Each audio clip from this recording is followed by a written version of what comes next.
Welcome, Pewter Report readers, viewers, and listeners to a brand new edition of the Pewter Report podcast, energized by Celsius, the official energy drink of pewterreport.com. It is a Tuesday episode of the show, and if you are a fan of defense, you would have loved today's practice because there was not one, not two, not three, not four, 5 interceptions created by the Tampa Bay Buccaneers defense today in training camp. And luckily for the quarterback competition, it was split evenly between Kyle Trask and Baker Mayfield as much as it possibly could be, with 5, which cannot be split evenly. 3 for Kyle Trask, 2 for Baker Mayfield. We'll break that down. We'll break down the Bucs depth chart. We'll talk about some other big things that happened at training camp today. Another action-packed episode. I'm your host, Matt Matera. Joined with me is my co-host that also loves defense and that side of the football. It is SR Scott Reynolds. And Scott, it was ungodly hot out there today, but we made it through, and we're here to talk some Bucs football. Matt, I'm telling you right now, this has the makings of possibly being our best podcast. Now, I'm going to be upfront with you, Pewter people. We don't look the best. This is not our best look. We're disheveled. We're hot. We're bothered. Not having a good hair day. We're a little sunburned, a little crispy.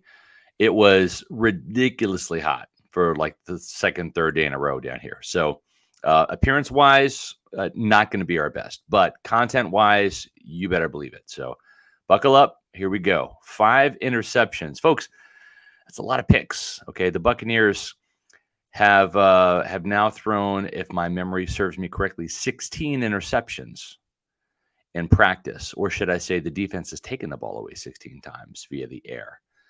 So let's get to it real quick, Matt. Let's look at those interceptions. It was kind of like the top item on the Bucs Camp Insider. I'll put that in the chat as well, but here we go. So the Kyle Trask interceptions are in red. The John Wolford interceptions are in orange, and then the Baker Mayfield picks are in gray, pewter, whatever you want to call it.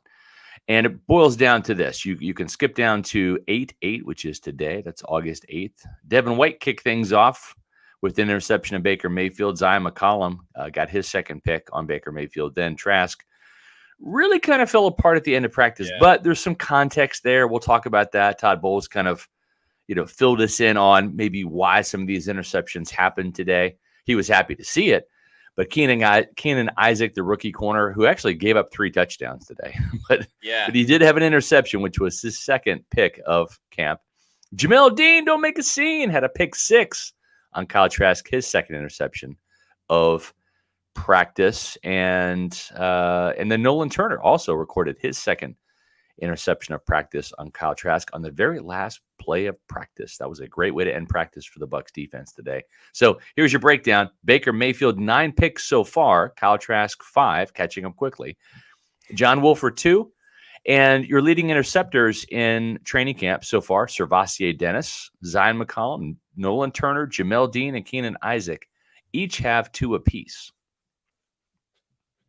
Yeah, and really, the only one I didn't see too great was Devin White, because that's when the Bucs split it up and the wide receivers were going 7-on-7 with the quarterbacks. Obviously, I was watching the one-on-one pass blocking versus pass rushing, which we'll talk about that a little bit later, especially one offensive lineman in particular that will pique the interest of Bucs fans everywhere. But the Devin White play came off a tipped pass, if I'm not mistaken. It did, yes. Ryan Neal. Yeah, Baker Mayfield, this was in 7-on-7. Baker Mayfield really did not have a sharp day today, if I'm being honest. He had a couple of touchdowns, but it was not a very crisp practice for him start to finish. And this was the first interception of the day that kind of got things going. In 7-on-7, he held on to the ball too long and forced a throw into really double coverage. Raheem Jarrett was the intended target. Ryan Neal, who had 2 pass breakups today, very good in coverage. One of those pass breakups was a deflection that tipped the ball up in the air. Devin White, Johnny on the spot. And I'll tell you what, listen, we have to be fair. We've got nothing against Devin White. He was a little, I don't want to say invisible, didn't make the splash plays at the beginning of training camp, But we had a podcast towards the end of last week Yeah, where last Devin White Friday came on. Yeah, last Friday was really when Devin kind of burst onto the scene, if you will. I mean, we all know him. Obviously, it wasn't like, oh my God, who's this guy number 45? Right. He likes to get live all the time. But last Friday was really when things started to get moving for Devin White. He had the blitz sack. He had the pass breakup, the little pushing and shoving match with Rachaad White. That was Saturday's practices.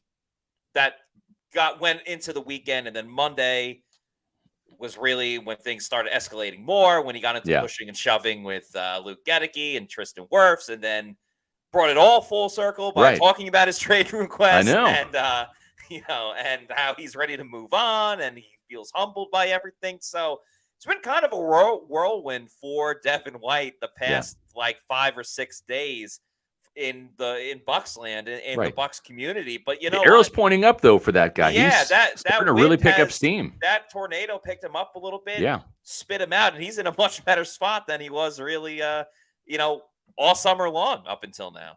Yeah, for sure. And so it was good to see Devin get in on the INT action. Servassier Dennis, his fellow inside linebacker, has the lead with 2 in that group. Lavonte David's had a couple opportunities and has yet to come up with an interception.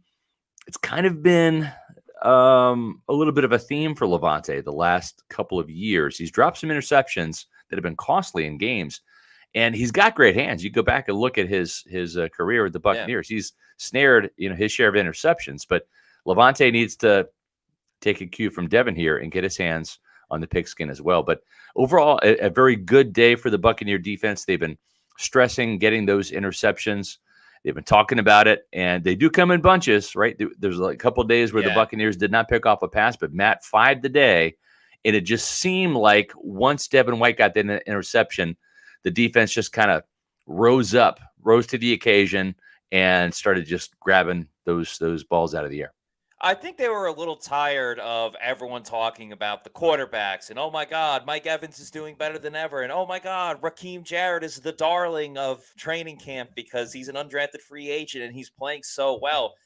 The defense has had some good days, but they really took the bull by the horns in today's episode and today's practice, which we're talking about it on this episode. One last thing about the linebackers, Scott, something that you kind of pointed out that we were discussing after practice, and maybe it's just a training camp thing. We'll see, especially when the games get here, the preseason games, if this is still kind of a focal point of the Bucs defense. But you said that you had noticed that the Bucs linebackers were playing a lot more zone early on than the typical man-to-man, which, got Devin White in a little bit of trouble last season, or really just with his career in terms of if there's little knocks on Devin here and there. One of them was pass coverage in man-to-man, and we kind of both talked about that. What is Devin White best known for? His speed and being able to move around. So having Devin, and we know Lavonte David, he's got the game instincts better than anyone else in the league. He knows how to move and anticipate things. But Devin, putting him in situations where he can just read and react versus get a little over pursuing when covering somebody or getting a little too much in his head. Him playing in that zone defense helps him specifically with using his speed to his advantage versus overdoing it a little bit too much, and it led to an interception today. Yeah, I think it's a great point. And the thing about zone coverage drops when you're a fast linebacker or an instinctive one, right? Devin White, fast, Lavonte David, instinctive, and I think Servassier Dennis kind of in between those guys, is you drop back in coverage, your eyes are on the quarterback and whatever's flashing in front of you. And so it just gives you that opportunity when you're playing some shallow zone drops to read and react and pick off some of those passes. When you're playing man, sometimes if you're chasing a running back out to the flat, if you're chasing a tight end out to the flat or on a vertical seam route, you're in maybe the trail position and you're looking at your defender, seeing where he's going rather than the quarterback. And then sometimes the ball just comes up on you too late and you have a chance to maybe break the pass up, but not get the interception. So I think this little switch this year, and we'll see, it's not going to be exclusive. It's not like the Bucs linebackers are never going to play man coverage, but going more to zone, I think that's benefited certainly Servassier Dennis. He's jumped a couple of routes and it certainly allowed Devin White to be Johnny on the spot, see the ball. He was closing in on it. Ryan Neal was in coverage. He had the tip pass and then was able to snare it. Devin White did and record his first interception at camp. So, Todd Bowles always tinkering with this and that, and we've talked about it before. It bears repeating, Matt. The emphasis on defense is in dropping the points per game down to 17 points per game. That's where they want to be. Allow no more than 17 points per game, and come away with more takeaways, more interceptions, and play the run better. I have a lot better run defense. That's really slipped. And it's funny because I asked Tristan Wirfs. There'll be a training camp diary, Tristan Wirfs training camp diary tomorrow morning on pewterreport.com. And I asked him about, does Dave Canales have any goals that he has set for the offense in terms of points per game or, yardage points they want to hit, rushing the ball or whatever? He said, nope. The only thing that Dave talks about is limiting turnovers. Yep. That's it. Don't turn the ball over. That is the only thing they're talking about on offense, because when you turn the ball over, you are effectively ending a scoring drive for your team, and you're giving the opportunity to score to the other. So that's the big thing. And that's why Dave Canales, not a happy camper, I'm sure, right now with these interceptions. But it does bear repeating. Let's put some context to some of these interceptions today, because Todd Bowles did talk about that towards, I should say, in his press conference after practice. And he kind of, gave some context to these passes, right? Yeah, he did. He said some of them were situational type of ongoings in the game, or, if it was a fourth down moment or a fourth and goal, those type of things where you have to get rid of the football. So you were going to throw it anyway. For example, I think a good example of this is Baker's other interception, which was taken away by Zyon McCollum. It was a red zone situation. Now, granted, he was looking for Mike Evans, and right. I'll never argue or disagree with the concept of screw it, Mike Evans is somewhere and right. throwing it. But Baker had to get rid of it quickly, especially because I believe there was a blitz coming off of the other side, and he threw it towards the left side of the end zone. And yes, the ball could have been higher, because Zyon was able to track it a little bit better and go up and get it versus if it's even that much higher, Mike just says, I'm taller than you. You can't jump that high. And I go and make the play. But, yeah, I think the context is important in that situation, because it wasn't like Baker just saying, oh, well, yeah, Mike's covered, but he's still Mike Evans, so I'm just going to throw it anyway. Yeah, there were a couple of those throws, and I think that Nolan Turner pass at the end of practice for sure was one of those where they're literally practicing last play of the game. Like you're in the red zone, it's fourth down, or it's the last play of the game on the clock, and it's either touchdown or you lose, right? So the quarterbacks did have to throw the ball and force it into the end zone. And I think it's reminiscent really of that David Njoku play, right? I mean, the Buccaneers, if they stop the Browns on fourth and goal, if Devin White can break up that pass rather than allow Njoku to go up over the top of him and catch that game does not go into overtime, and the Buccaneers do not lose the game because they win it with that stop there on fourth down. So that's really the situation they were practicing. It was very similar to that end of Bucs-Browns regulation. That game, of course, went in overtime and the Browns won it. But it's practicing that. It's making the play on defense, right, to prevent the loss or the overtime from happening. And then on offense, it's trying to win the game or force overtime, as the Browns did, with the touchdown. So it's kind of do or die moments there. But you know what? Those interceptions count just as much, because if there were touchdowns, we'd count them, right? Yeah, exactly. So we have to count the interceptions. It's the same kind of situation. So, but again, that does remind me, because the Zyon interception right after, I want to say it was Antoine Winfield Jr., but someone right after was like, that's game. Like they were yelling because they were hyped up about it. And because, it was, no time left on the clock. And it's a great point about how they were seconds away from beating the Cleveland Browns and one more stop. And, then maybe the Bucs go 9-8. And again, with Todd Bowles, who might be on the hot seat this season, depending on how things go, especially in the first month. You look back at his first season, winning season, 9-8. Okay, you won the division, but just a little bit different.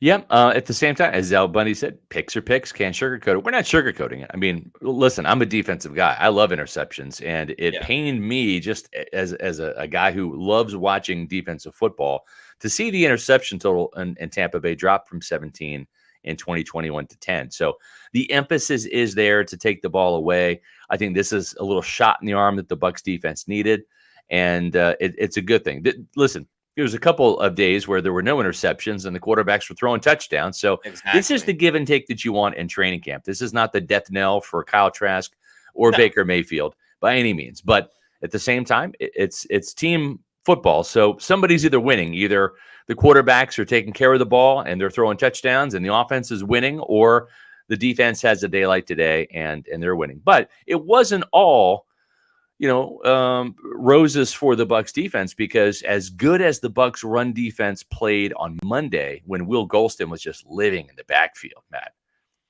the Bucs offensive line and the running game really came to life today. Had one of their best practices as a unit, as a cohesive unit. And I think I saw more from Rachaad White today than I have in all the other training camp practices combined. And that's not a knock on Rachaad White. It's just really difficult to give a fair analysis with all sides of it when you really can't. I mean, sure, you can't hit the quarterback. That's why Baker Mayfield's in that creamsicle orange right there. But you also really don't hit the running back that much, especially when the Bucs are trying to avoid a Ryan Jensen 2.0 situation where offensive lineman gets tangled up. But you really saw, especially with the zone blocking today, how Rachaad White, with his patience, but more importantly with his vision, he'll be running one way and then just take a nice little cut, a little whoop, and shout out Chris Berman, and just take it to the middle linebackers and to the secondary and make a 5-yard run into a 15-yard run. You really saw a lot more gelling of the offensive line and marrying it to the run game, which, as we know, is going to be super important this season. And regardless of what happens with Ryan Jensen, Cody Mauch has been getting a lot of praise for coming along in the right way. I think Luke Gedeke has still been very up and down at times. I think the jury's still out on Luke Gedeke. It's a work in progress. Clearly. I've liked what I've seen from Matt Filer so far, especially in one-on-one pass blocking today. I know we're talking about the run game, but Filer, I've thought, held his own in his responsibilities today. And then, of course, the man on the graphic right there in that photo, Tristan Wirfs. I truly understand and I appreciate everything that he had to say recently about his own fear of failure. Yeah, but I just don't see it. He's incredible from the left side. Looks like he's played there from day one. And it's only going to benefit that man right there, Rachaad White, who pick him up in fantasy football if you can, ladies and gentlemen. It's funny. Here's a comment here. And Matt, you and I were talking about this in the media room before we left for the day and got into our incredibly hot cars and drove home in the incredibly hot temperature. Thank God for air conditioning in that building, man. But Danny Lyon, I agree. Reading between the lines, it seems PR, or at least Scott and Matt, are slightly in Baker's corner, but overall have been pretty objective. We have, on a daily basis, whether it's in camp, on Twitter, here in the comments, and we love you, Pewter people. We're not knocking anybody here, but it's just funny how when we report on the day's events, right, we're taking a snapshot, we're taking a picture. Yes. Like with the Polaroid camera of today. Like, this is what happened today. And we shaking it and we're looking at it and saying, okay, this is what transpired today. Now, tomorrow, we don't know what's going to happen. All right. Tomorrow's practice, it could be a completely different picture. And we'll take that picture, we'll analyze it and all of that, but we're not in anyone's corner, right? I mean, from a journalistic standpoint, there's a story with Baker Mayfield being the quarterback. There just is, right? Kind of the veteran journeyman coming to Tampa and, last, shot maybe before becoming the next Andy Dalton or Marcus Mariota or Jameis Winston, the former first-round pick who's now just a backup because they've run out of starting opportunities. But, Geno Smith was kind of in that boat, and then look what happened with him in Seattle. And the Bucs are hoping that maybe that happens with Baker Mayfield. At the same time, the Bucs are also hoping that Kyle Trask, when given an opportunity in this system, cashes in on that second round draft status and becomes a legit starter as well. And that in itself is a story, Matt. So either way, there's a story in Tampa, and we're looking forward to covering it. We're not deciding this quarterback race by any means, and we don't really have any dogs in the fight here. We don't have any favorites for this. I think Kyle Trask has greatly improved, and I'm excited about that for him and for this organization. And I'm kind of excited by the swagger and the playmaking ability and some of those wild deep shots that Baker Mayfield will take and make. And I think too that's pretty compelling. So I'm just ready to see these guys go in action against other teams in the preseason games, and that's where it's going to be sorted out. Yeah, I'm sorry. I'm trying to scroll through and see some of the comments of like anything we said that Baker did. Yeah. And people are like, you're so biased, or as something Trask did. Everyone's like, you're so biased trying to protect Baker. And then we say something that Baker did. Everyone's like, you're not even allowing Kyle Trask to like have an option in this battle. You're seeing it both ways, both on our YouTube channel, on social media. And I do love Pewter people, but I just want the record straight. Yeah. I personally do not care whether it's Baker or Kyle Trask that wins the starting quarterback job. Or John Wolford, for all I know. John Wolford, I want the Bucs to do what they feel is in the best interest of the 2023 Tampa Bay football Buccaneers. Yeah. So whoever wins it, may the best man win that job. Best of luck to both of them. Because you know what? All I really want more than anything is to get some of my sayings off the ground, whether it's let Baker bake or Trask time. I have one for both, so I'm good either way. But exactly. I want the Bucs to make the right decision, whether that's Kyle Trask or whether that's Baker Mayfield. I just hope they get it right. That's what I want out of this. Yeah, I well said. I'm with you right there.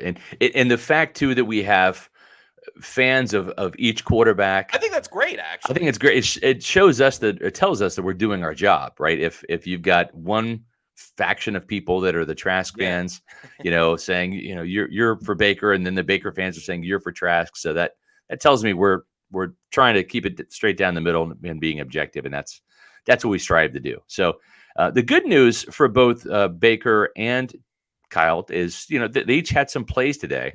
I think Kyle probably had a better practice up until the end.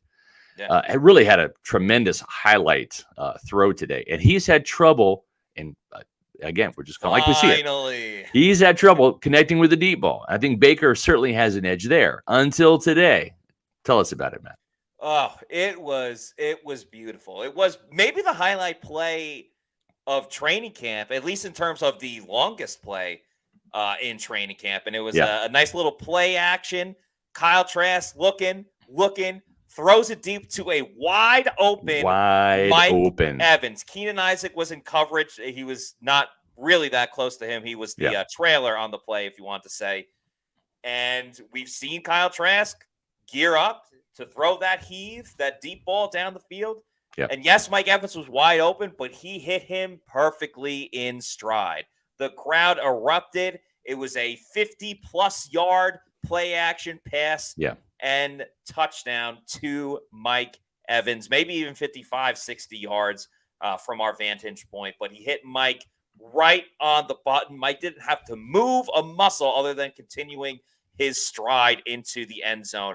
It was a fantastic play. It was the epitome of what this offense can be, which is body blow, lull you to sleep, tire you out, and then wham, take that shot, convert on it. And that's exactly as the passing game struggled today, that was exactly the highlight or the peak that this offense can be when everything is working, when everything is clicking. So and the running game for hitting the deep ball on that one. Yeah, and great timing by Dave Canales. That's part of being a play caller is the timing. It's right, knowing when to take that haymaker shot. Yes. And you saw the running game start to get some traction, right? And run the ball, dump it off here, run the ball, intermediate pass here, run the ball, boom, haymaker.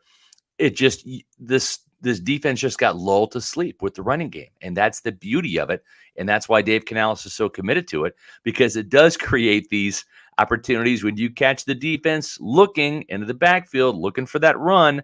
Boom, here comes the play action. Those safeties, they got to slam the brakes on. They're trying to sneak up on the run. And all of a sudden, that ball is going right over their head.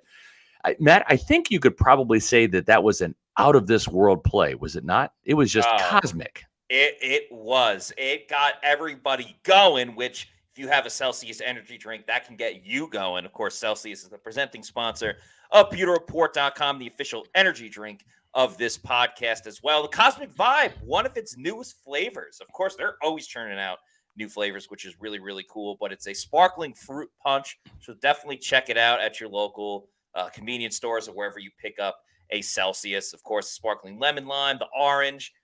We saw our guy Leighton Carter was drinking a sparkling lemon lime. I had that the other day. I had the peach vibe this morning. But what I'm trying to say is that there's so many awesome flavors of Celsius. It's zero sugar, no post-energy drink crash or jitters you might get with another company out there. So if you need to know where to get a Celsius energy drink, just like Scott needed to know when he was in Canton, Ohio, go to the store locator, punch in your address, and it will show you the closest geographical location where you can pick one up, whether that's your local convenience store, as I mentioned. Maybe it's a 7-Eleven or a Walmart or a Target, or if you're going to Bucs Jets training camp, joint practices next week, you can pick one up at your bodega. And then once you start getting it and you want more because there's so many different flavors, get that variety pack, because variety is the spice of life. You could pick it up by going to Amazon, saving some money with that subscribe and save. Have it sent to your residence every week, month, quarterly, even yearly if you want to. Just make sure you're drinking Celsius energy drinks. Make Celsius your number one pick. Celsius, the official energy drink of PewterReport.com. And you know what? We love when you guys throw up the can of Celsius in the morning on Twitter and tell us what you're drinking. Make sure you tag Celsius Official. It's always fun to see. So I always love those early morning scrolls through Twitter and X now. And old habits die hard. X, yep. Yeah. and seeing what flavors y'all are drinking. So this morning, I've had two today. I had an Oasis Vibe in the afternoon. And this morning I had an orange. That's my go-to. But nice. It was, it's always fun to see you Pewter people drinking Celsius. And we appreciate that very much. Thank you. Yeah, no problem. No doubt about it. Love our Pewter people that drink Celsius. We love all of our Pewter people, but we love you more if you have Celsius. Yeah. A couple other practice notes real quick. Let's stick with the trenches. We were talking about the play action and the run game and all of that. And a couple of noteworthy things, one of which was Ryan Jensen today. Yeah, so this was a very, very pleasant surprise, Scott. When we split up and Baker threw that interception to Devin White, I was over with the trenches watching the offensive linemen and defensive linemen. And I was jealous. Yeah. I'll admit it. Hey, you got to watch him the past couple of times. Yeah, so I did, it was good to switch it up a little bit. And, we had been talking about Ryan Jensen for a little bit now. Obviously, it was a big topic of discussion on yesterday's show. It was this morning as well when I was co-hosting the Pat and Aaron show on WDAE, especially That's right. with Great job with that too, man. Thank you so much. Killing it. I appreciate that. I appreciate all the love a lot of the Pewter people have been saying on here and on social media as well. But anyway, especially with Todd Bowles' comments yesterday where he was like, yeah, I don't know when Ryan Jensen is going to participate in 11-on-11s. Well, it's like, you kind of got to figure that out soon. I know there's a little backup center competition going on with Robert Hainsey and Nick Leverett, and that takes a little bit more importance than maybe it did a week or 2 weeks ago. But with Jensen, I go over there, I'm watching the guys get ready to go, and then I see Ryan Jensen locking horns with Deidrin Senat in a physical pass blocking versus pass rushing type of situation. And I'm thinking, a little one-on-one. Wow. Yeah, a little one-on-one. I'm like, wow, Ryan Jensen's getting a little physical. He's actually participating in a drill that is a legit football move. So he had 3 reps overall. 2 were against Deidrin Senat, and 1 was against Pat O'Connor. So it went Senat, then O'Connor, and Deidrin Senat again for the second time. Yeah. His 2 matchups against Deidrin Senat were pretty good. It was more of a stalemate than anything else, but definitely didn't let Deidrin Senat get behind him.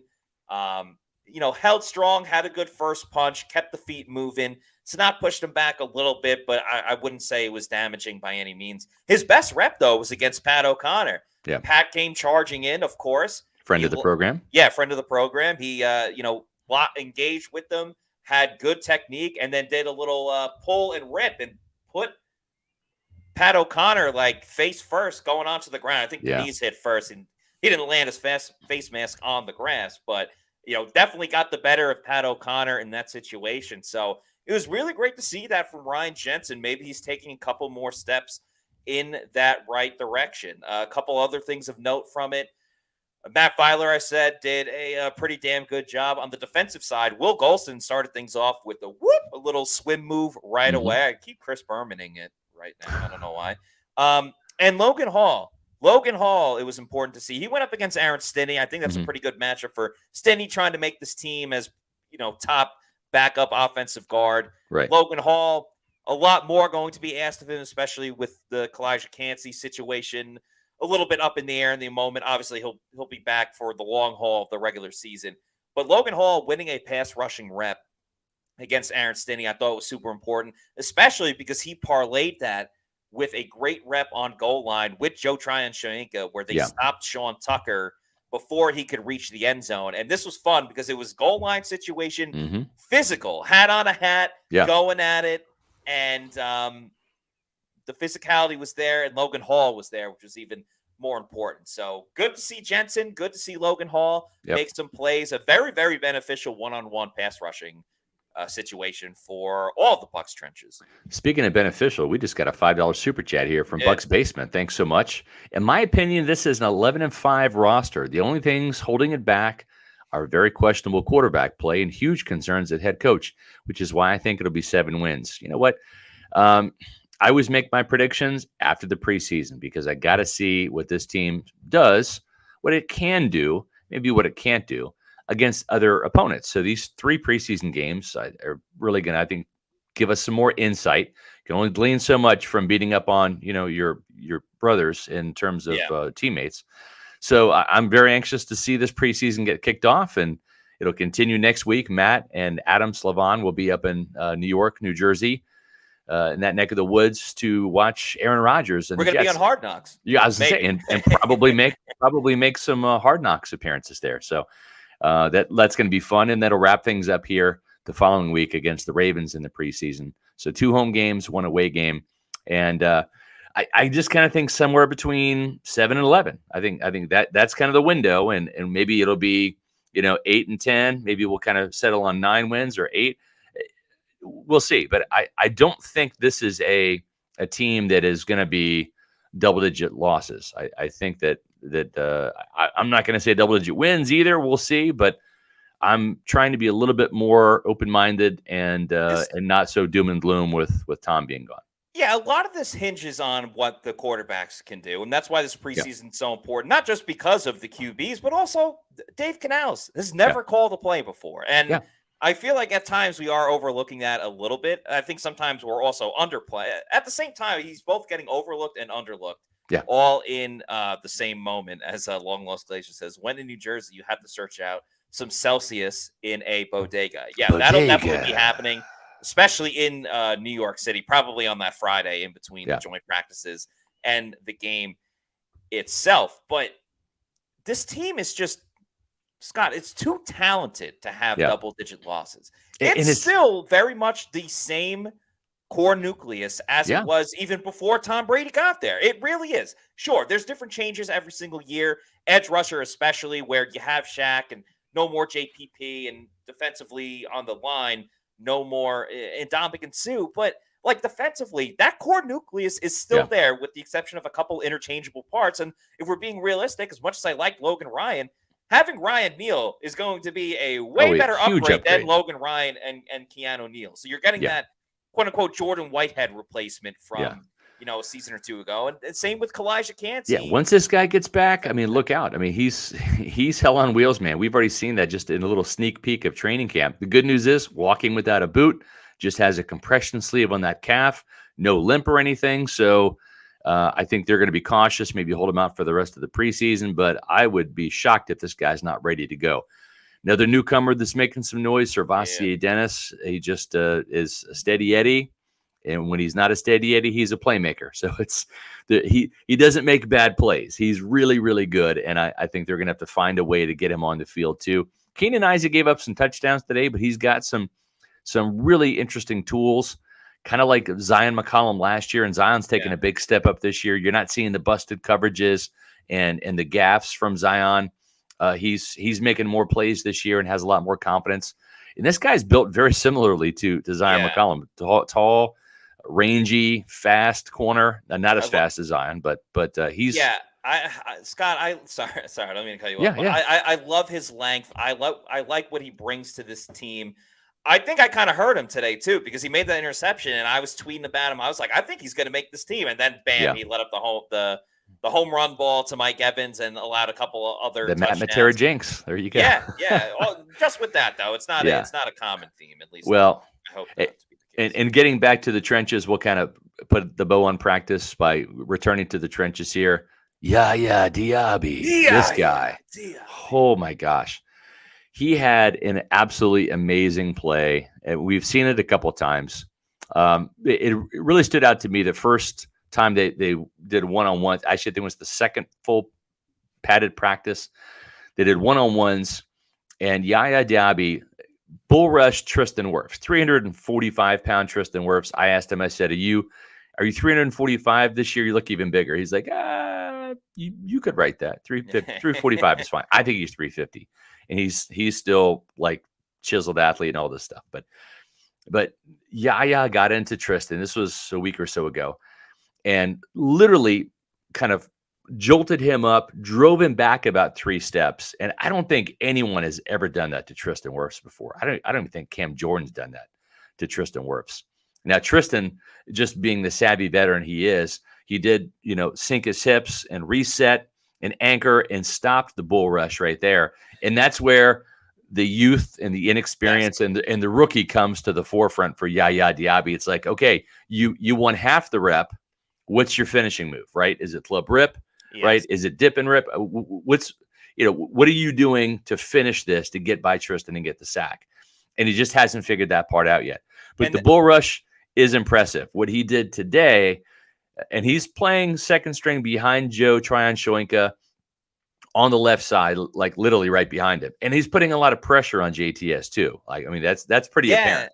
I'll get back to Yaya in just a moment. But to the point of Joe Tryon-Shoyinka, it's almost like with JTS has the finesse, the swim, the rip and everything, but he needed a little bit more of the physicality. He clearly has the look and the power to do it, where Yaya already has that bull rush, that strength in, and then he just needs the rip and everything else. So it's funny if you just took a little bit from each of their games and put it together. You'd have a potential Hall of Famer. Yeah, exactly. You'd have a potential Hall of Famer. They want to see a little bit more finesse out of Yaya and a little bit more power at a JTS. But Yaya took Brandon Walton and drove him like back. Again, same type of bull rush, forklift, just stood him straight up and threw him down. And when he did, Nick Leverett came over to help, who was playing right guard at the time.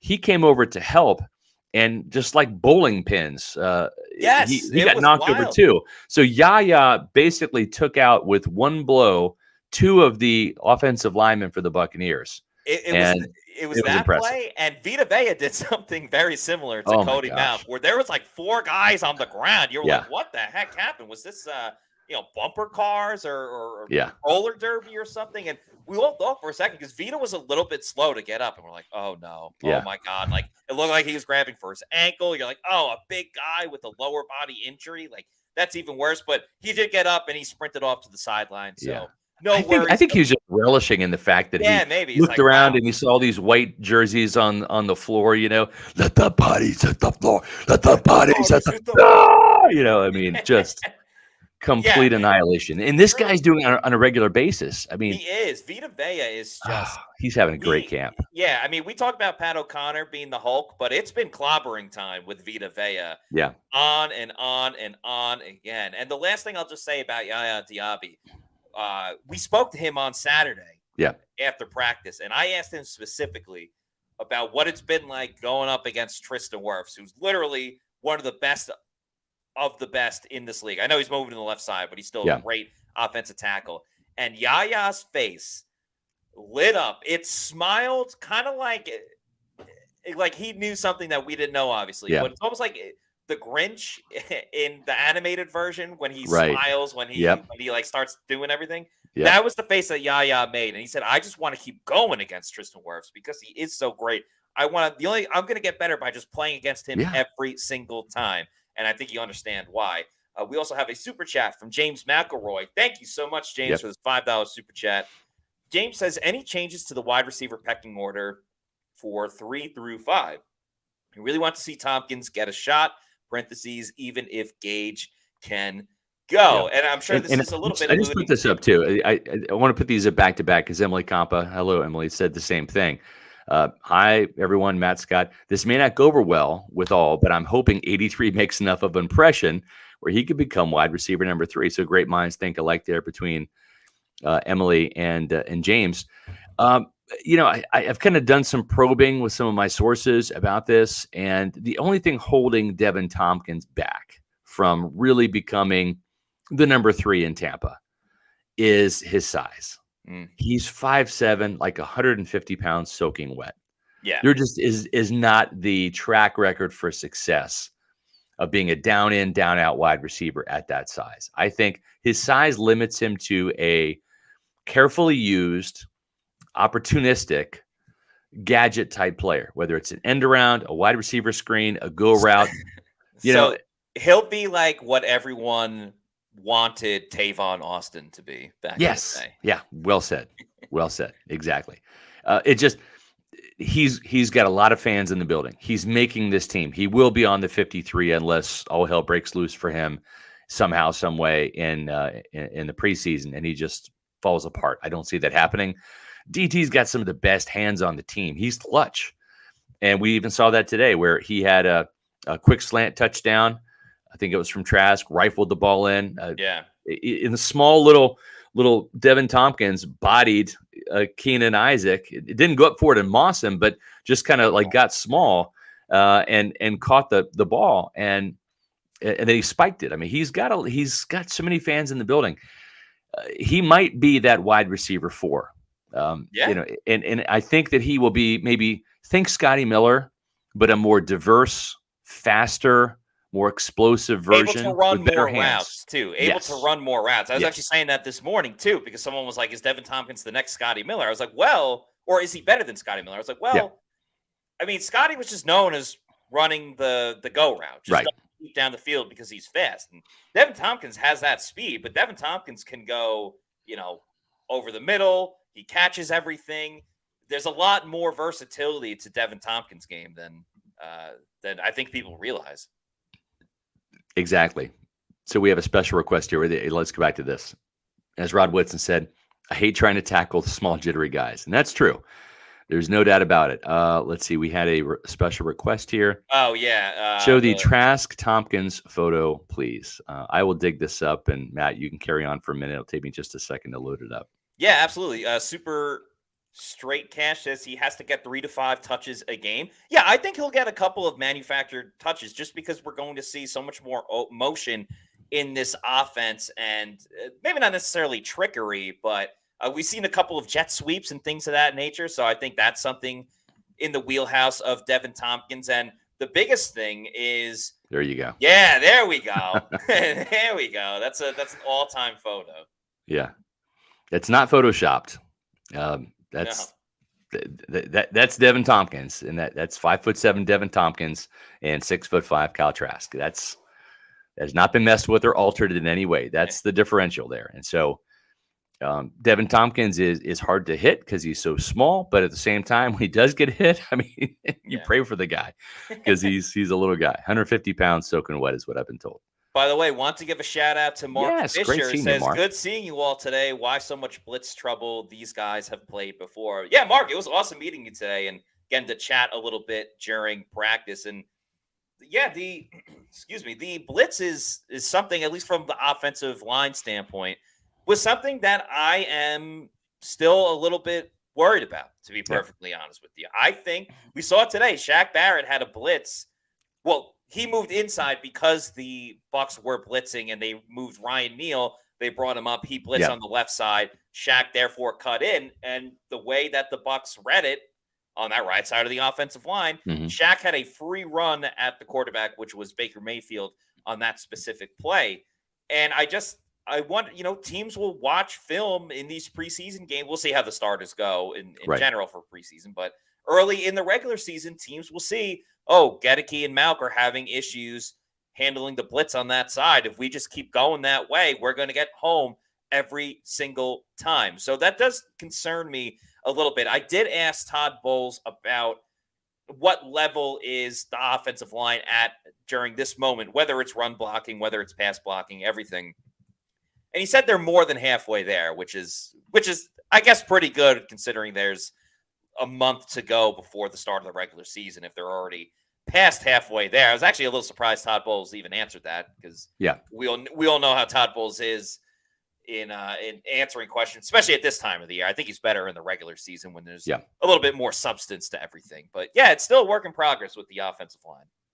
Yeah, it is, and at the same time too. I mean, the blitz is supposed to catch you off guard, right? You're expecting your guy to come at you, and all of a sudden he's dropping. Now you got to figure, okay, well, if he's dropping, who's coming, right? And so it makes you think on your feet.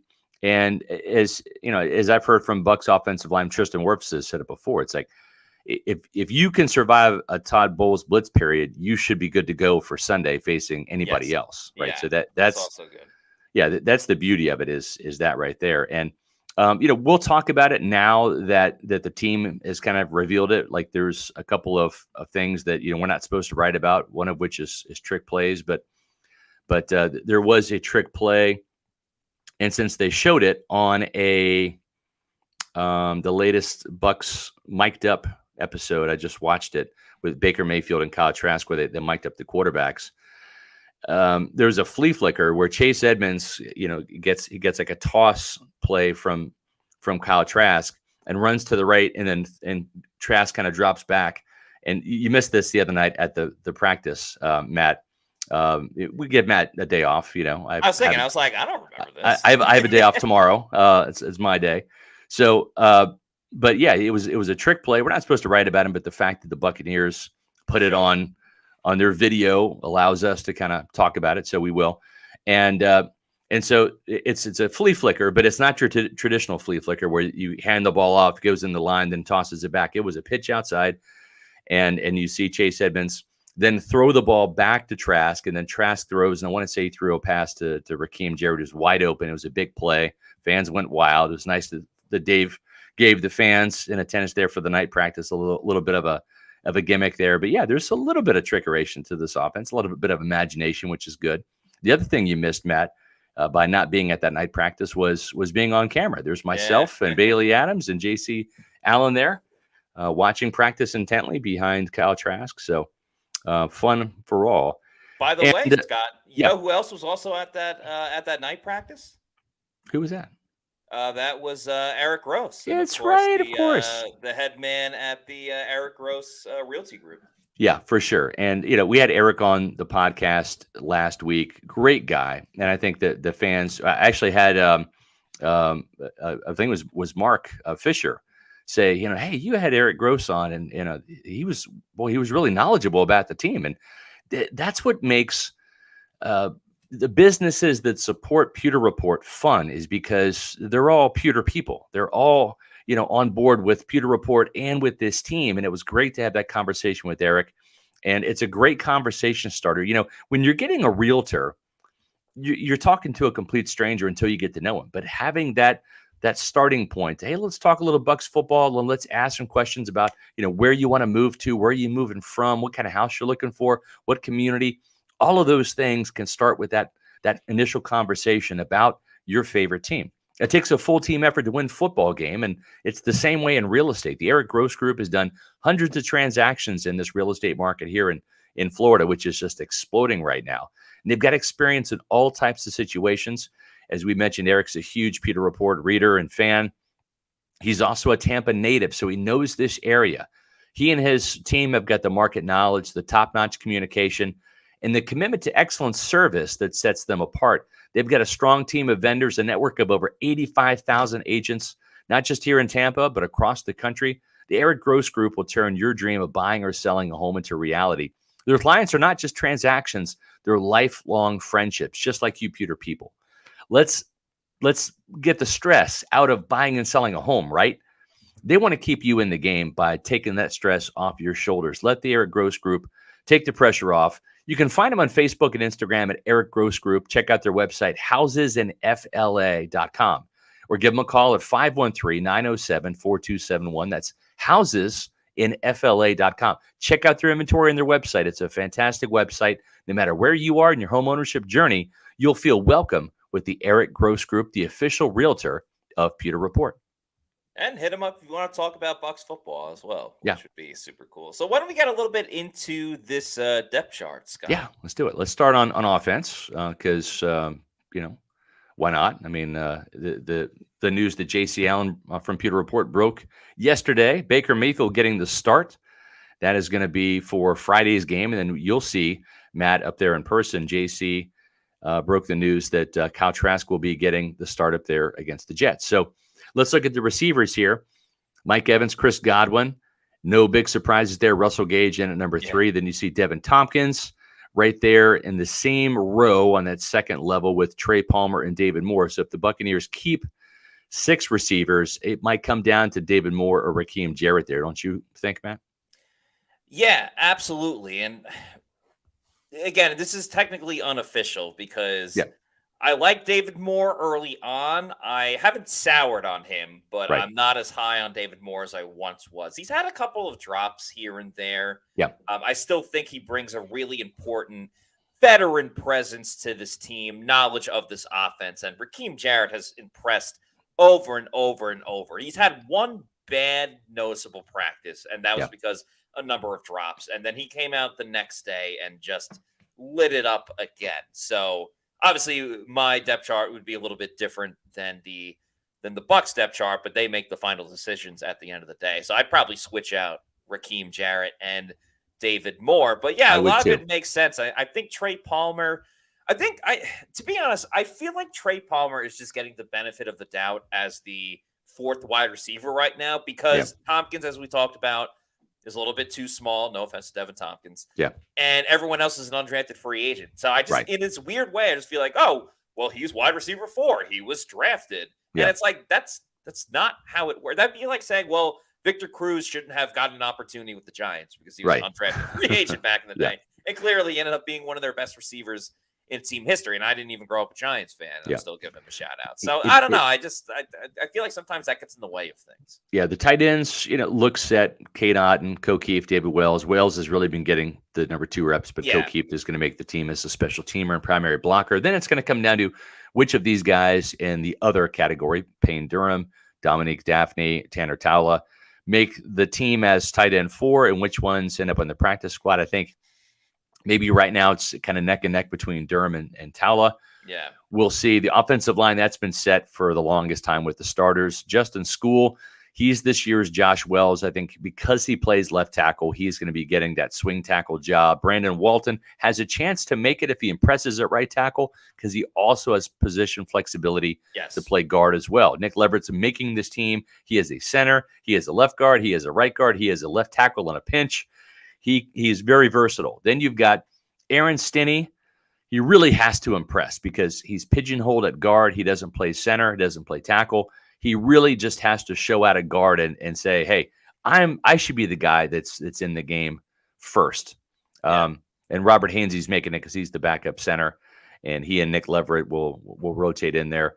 I don't see anybody else making it. You're looking at some practice squad guys, either it's Mulchin or Murray or Silas Danzy, unless one of these guys rises up in the preseason. The running back room, interesting that Chase Edmonds is kind of on top of Keyshawn Vaughn now. That was a little bit of a switch, but we reported that Chase Edmonds in my SR's Fab 5 on Sunday was really coming on, and you're seeing it reflected here in the depth chart.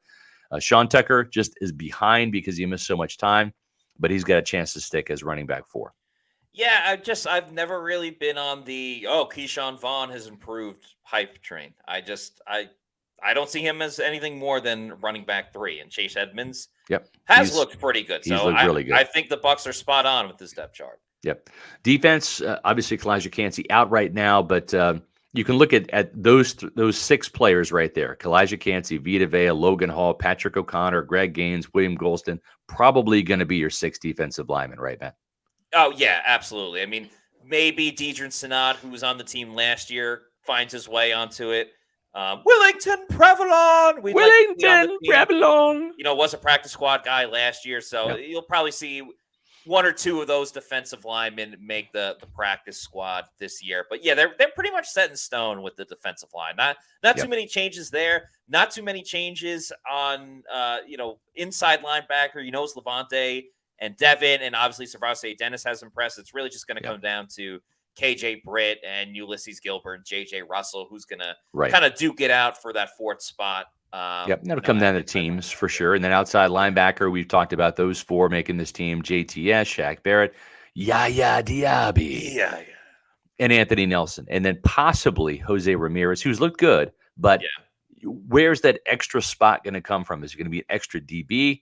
Is it going to be an extra outside linebacker where you have 5? Are they going to keep 5 inside linebackers? That's all going to come down to special teams. Those last 3 guys on the roster, number 51, 52, 53, those are special teamers, and they're going to end up keeping the best players there. Cornerbacks, no surprise, Jamel Dean, Carlton Davis, D. Delaney, who's your starting nickel for right now, Zyon McCollum, who is the first outside corner off the bench. Maybe a little bit of a surprise here, Anthony Chesley. He's not made as many plays as Keenan Isaac. Special teams, though. He had some speed. Yes. I posted a video not too long ago. It was like one of the first couple days in full pads, and it was Chesley as the gunner with 2 guys trying to block him, and he literally went untouched down the field. Untouched, and got all the way down. So if he's going to make it, it's going to be because of special teams. Josh Hayes has got a shot at making it. He's cross-training between cornerback and nickel. Same with Chris Zyon, who is a little bit higher on the depth chart because he is a backup safety. He's also a nickel as well. You've got Winfield and Neal, who've been playing outstanding football. Nolan Turner ahead of Kayvon Merriweather right now. It's just because Turner, I think, has got some experience in the system. He's making plays in the ball. We haven't seen the best of Kayvon Merriweather yet. Maybe the light comes on for him during the preseason game. Special teams, McLaughlin head of Blankenship. That's not a surprise. Devin Tompkins is your punt and kick returner as of right now, and then Palmer and White are the backups right now. So not a whole bunch of surprises there, but we'll see how it shakes out Friday night. Yeah, sure. I mean, Devin Tompkins, I think, deserves to get the first crack at it since he was the returner last season. And, of course, everyone's excited about Trey Palmer and that speed, if he can kind of translate it over to a returner as well. I haven't seen that too much in the brief amount of special team stuff they've done in front of us. But that's why the games are the most important for a lot of these deciding factors. Exactly. And if you want a deciding factor in the financial world, go to Muni Financial. At Muni Financial, we help you live in the now. Dude, Congratulations. We're so happy for you. Thank you. And even though the now may feel very different, you still need to plan for the future. How's retirement treating you? Oh, just fantastic. I know I say it all the time, but you really got to come up to Colorado. Let's do it. All right. Yeah. We can help you develop that plan to keep you on track so you can still prepare for tomorrow, today. Muni Financial. Plan ahead, stay ahead. Muni Financial, folks, it's the official financial company of Pewter Report, and it's where I've got all of my financial investments. So do what I've done. Get in the game with the Muni Financial. They do simply more than allocate your assets. It's legacy planning, brokerage services, advisory services, retirement accounts, college savings accounts. Find all the information you need at Muni.com or give them a call at 1-800-868-6864. That's Muni.com.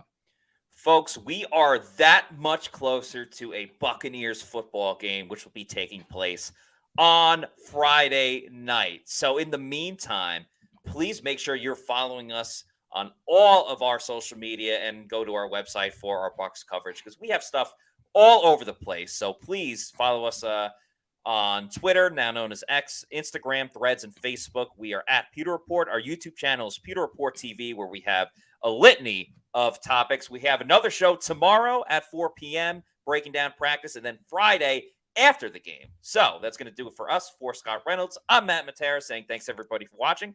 We'll see you tomorrow at 4 p.m. for another edition of the Pewter Report podcast. Out. Out. Hot.